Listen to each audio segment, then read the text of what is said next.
Ranking the best left ends in Madden 23. We are back here with another tier list update. Today we're going to be going over left ends. Now, right before we do want to head re-rank the old cards and rank the new cards, I do want to go ahead shout out the comment of the day. Now let's take a look at the old tier list real quick and talk about it. So we're kind of at an interesting spot where I still think all these unstoppable force guys are still S tier, because if there is a pass rush ability that I could justify spending AP on, it is unstoppable force. Do I think it's worth it? I probably lean and say no, maybe only one of them, but two is a little, I don't know, you lose a lot of KOs on the field by rocking unstoppable forces, and I think it makes everyone in S tier better, because now what I'm looking for on defensive linemen is either like a tackling ability if I want to stop the run game, like an inside stuff, or potentially a 0 AP double or nothing. I still think Edge Shred Elite is pretty good as well. The reason why I like double or nothing more than Edge Shred Elite right now, I feel like you are less likely to place secure protectors on the interior. Now I know a lot of people will have 5 secure pros across the board. I'm just saying I think you are less likely to at this point. And something I want to do from the old tier list is move Kevin Carter up, and I can see the argument for him moving up all the way to S. I heavily discounted his tackle supreme ability.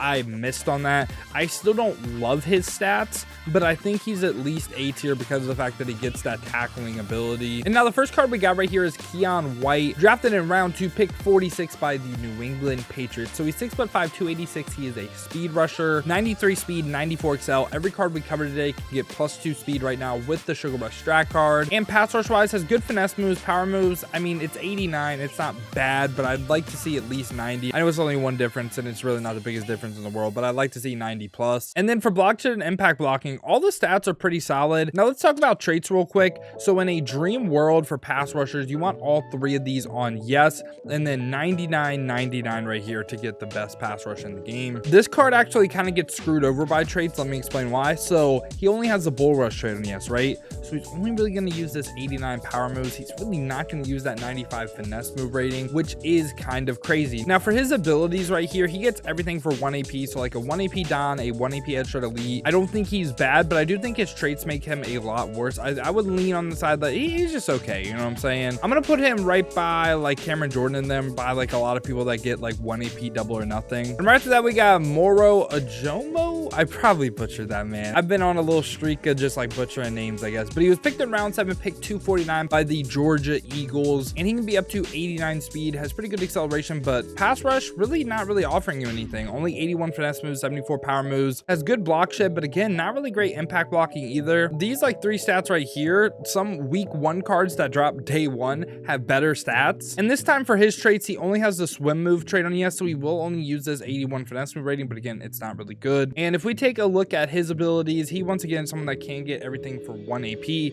I just think the pass rush is way too bad in my opinion, so he is going to go ahead go F tier for me. And right after that, we got Parham right here at left end. So this card is 6'8", 240 speed rusher, can be up to 96 speed, has really good physical stats across the board. And he has 95 finesse moves, 93 power moves with good block shed, but the impact blocking is a little bit lower. And if we take a look at his traits this time, no pass rush traits on yes, but big hitter, high motor, and strip ball. So the thing about no pass rush traits on yes, there's just something about that John Madden defensive tackle card. Like I said, I think there's a very good argument that he's the best one in the game. So maybe if they have none on yes, maybe that's just as good as having all 3 on yes. Now that might be like completely wrong. I think I need to make a video on pass rush traits again this year. I think he may outperform what you think when he has no pass rush traits on yes. And this time for his abilities though, he can get the BOGO, he can get the secure tackler, and he can get under pressure all for 0. I think the value of this card again is secure tackler for 0 AP on the defensive lineman. I think he is a really good stash player. I would put him right up there with Kevin Carter because I think you can expect similar things. And yeah, I'm gonna go ahead and have him A tier. And right after that, we got another tight end that's out of position. We got Hunter Henry at left end. So Hunter Henry is 6'5", 250 speed rusher,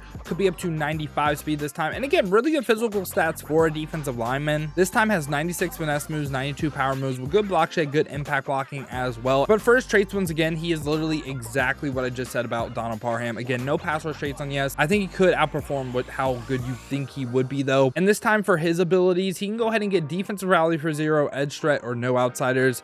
To me, I don't think it's bad abilities, but I do prefer Parham like a lot more. So for me, he is gonna go ahead and go in this B tier. Don't think he's like the worst in the world. I like the defensive rally, but I think everyone in A tier is better. And right after that, we got another out of position left end right here. We got CJ Ham. So CJ Ham is 5'11", 235, 92 speed. Again, pretty good physical stats all the way across the board, especially for a defensive lineman. He has slightly lower finesse moves, but good power moves, good block shed, and again, really low impact blocking, which I think is funny because his like 89 fullback card had 75 impact blocking.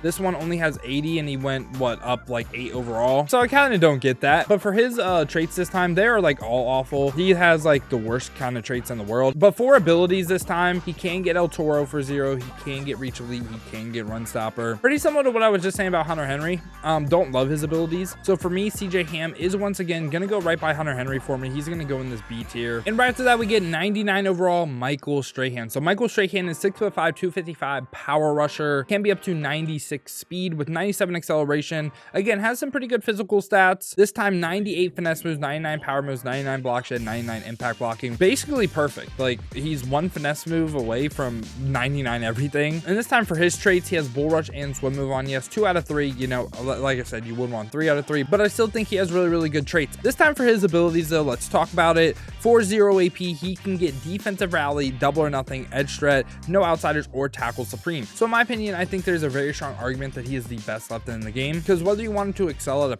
as a pass rusher, he can get double or nothing or edge threat elite, or if you want your defensive lineman to help you stop the AKA X factors, he can get tackle supreme for 0 as well, which I do think is pretty valuable. So for me, Michael Strahan is just like overall, I would say probably the best left end in the game. I really like him. Again, you can run the tackling ability, or you can run the double or nothing on him as well. And again, that's for 0. Like if you want to spend AP on pass rushers, I would for sure run the AKAs over him because unstoppable force is still really great. We got Naji Harris at left end. So Naji Harris, 6'2", 230. Again, great physical stats, can be up to 98 speed, has 98 finesse moves, good power moves, good block shed, good impact blocking. And this time for his traits, again, they did the AKA cards a little bit dirty, or did they? Maybe this will lead to them playing really good. Now for his abilities, he can get double or nothing for 0, edge threat elite for 0. So I think he's a really great pass rusher in the game, has great physical stats, can get the fearmonger X factor built in for 2 AP, but I would not run this. I know it can't, it's basically under pressure and reach elite combined in a sense. But yeah, I think this Naji Harris is really great. Again, that physical stats with those pass rush abilities, for me, there's no doubt about it. I'm gonna go ahead and put him S tier. It kind of depends. Like I think Reggie White is probably a little bit better on the interior, but Naji Harris on the outside, just shedding with that speed, I think is really valuable. So yeah, I'm gonna have Naji Harris in this S tier. Now we did get a final left end right here to go over. We did get James Smith-Williams from the Theme Team Remix promo. Really didn't even know this card dropped, but he can be up to 98 speed with the Sugar Rush track card. So he has really good speed stats, really good physical stats, minus agility and change of direction. I think speed and excel though a little bit more important. And for his pass rush, has 99 power moves, literally perfect. Great block check, great impact blocking. The finesse moves a little bit low. For his traits though, only the bull rush trait on yes, which actually really helps this card because he's only going to use that 99 power move rating with those physical stats. He is a beastly rushers.